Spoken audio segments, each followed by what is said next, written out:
الفريزر باش نشوفوها من الداخل. شوف على كل منظر مزيان محلاه ما شاء الله تبارك الرحمن.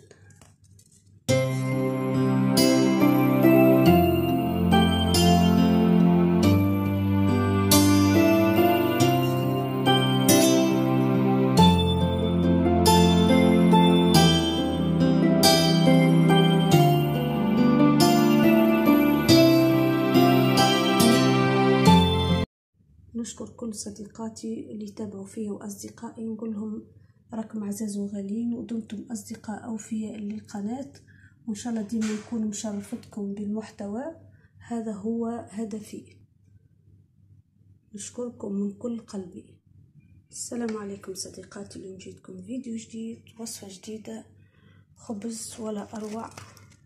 إن شاء الله يعجبكم الفيديو، إن شاء الله ينال رضاكم. إذا عجبكم الفيديو ما تنسونيش بالاشتراك واللجام، هذا فضلا وليس أمرا. وقبل ما نبدأ أي فيديو نصلوا على الحبيب المصطفى، اللهم صل وسلم وبارك على سيدنا محمد وعلى آل سيدنا محمد. نبدأ على بركة الله في الوصفة. عندي لهنا كاس ماء دافي، تحبوا تعوضوا الحليب عوضوا الحليب، احنا عندنا مفقود. هذه مغرفة أكل خميرة ومغرفة أكل سكر، هذوما 4 مغارف سميد. نحركهم مليح مليح. جبت لهنا الفرينة باش نبدا نزيد ونخلط كيما العادة. العجينة ما تخلوهاش تيبس، ما تخلوهاش جارية برشا.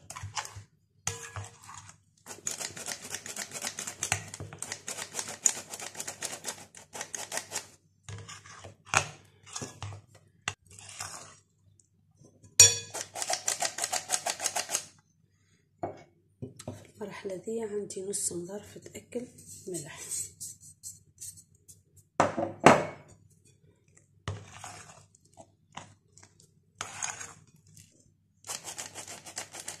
المرحلة دي باش نعمل 2 مغارف زيت.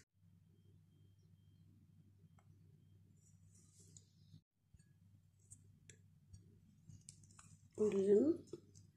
شوفوا العجينة نحبها طرية كيما هكا، وين تكون طرية يعني ومتماسكة في نفس الوقت، وين تكون عجينتكم ناجحة. باش نحي المغرفة ونلم بإيدي. نحبها تلصق باليد. باللي عملت لها الزيت ما زلت تشد شوي، مش مشكل، نبقى نلم فيها حتى لين ما عادش تشد. شوفوا راني مانيش نعجن، لمانها.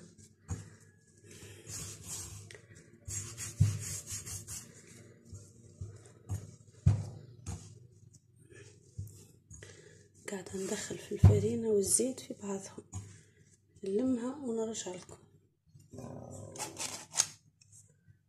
المرحلة هذه باش نغطي عليها ونخليها يتضاعف الحجم بتاعها ونرجع لكم ان شاء الله.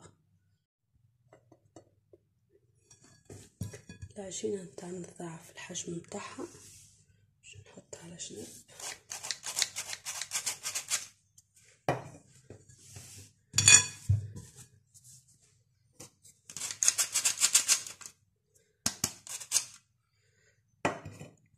باش نجم نتحكم فيها.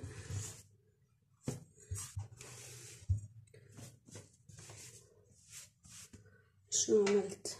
هذه جلجلان، هذه منسمات تنجموا تعوضوها بالسانوج او باي حاجه، ولا تكتفوا بجلجلان. عندي لهنا شوكولاته عملتها بحجم كبير. عندي لهنا ماء دافي، نأكد ماء دافي ماهوش من السبالة، يعني ماهوش بارد، خاطر كان تعملوا الماء البارد باش العجينه نتاعكم تهبط. جبت لهنا البلاتو فيه الزيت،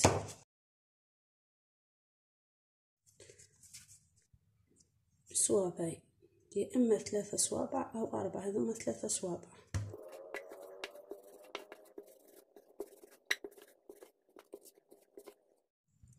قسمت 12 كويرة باش نغطي. نبدأ نخدم بالكعبة باش نهز الكعبة ذي. نجيب اولا الماء الدافي باش نقولكم شنو باش نحطو فيه. باش نحط فيه شوية سكر ونخلط باش نحل الكعبة هذه بطريقة هيك سهلة. نجيب شوية شوكولاتة هاي كبيرة، راهي القطعة هذيك كبيرة برشا خاطر العجينة صغيرة.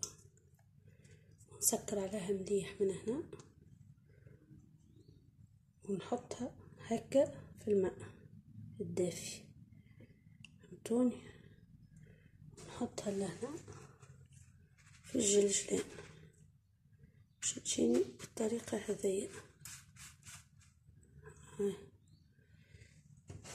نجي للبلاطو ونحطها لهنا ونحطها هكا. نعمل معكم كعبة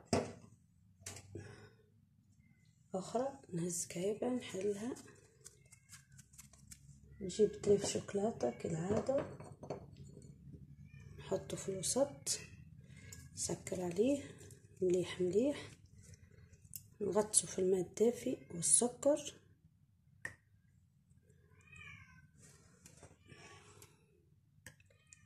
نحط المرة دي في المنسمات تجيب الشكل هذا ونحطها بعيدة شوي على الكعبة هذيك. نكمل بنفس الطريقة ونرجع لكم ان شاء الله.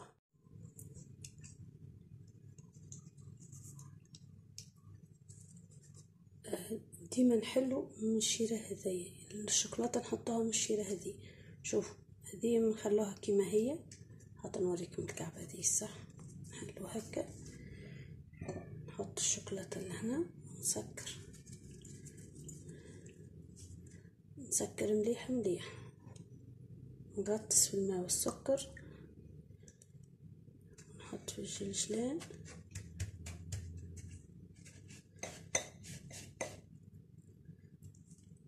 بالطريقة هذيا ونحط في البلاطو. نخدمو اخر كعبة قلت لكم هذا ما نمسوش نحطوه لهنا. نحلو هذي نحط الشوكولاتة ونسكر مليح، نحط في الماء والسكر،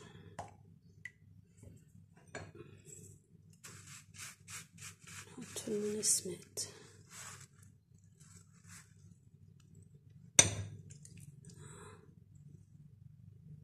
نحط في البلاطو. هذا هو الشكل اللي انا نحب عليه. ها هو كيما هكا باش نغطي عليه من مدة 10 دقائق ونرجع لكم ان شاء الله. حطيت الفور يسخن عنده حكاية 5 دقائق. نمشي توا باش نحطهم يطيبوا على 220 درجة. هما يطيبوا وانا نرجع لكم ان شاء الله. الخبز متاعنا حضر باش نغطي عليه لمدة 5 دقائق ونرجع. شوفوا ما شاء الله، شوفوا عن بعد. ها الخبز متاعنا كيفاش جا، من اروع ما تاكلوا بصراحه. ان شاء الله وصفتي اليوم تكون عجبتكم وتكون نالت رضاكم، وان شاء الله نتقابلوا في فيديو جديد. وابقى لي الا ما نقول لكم دمتم في رعايه الله وحفظه.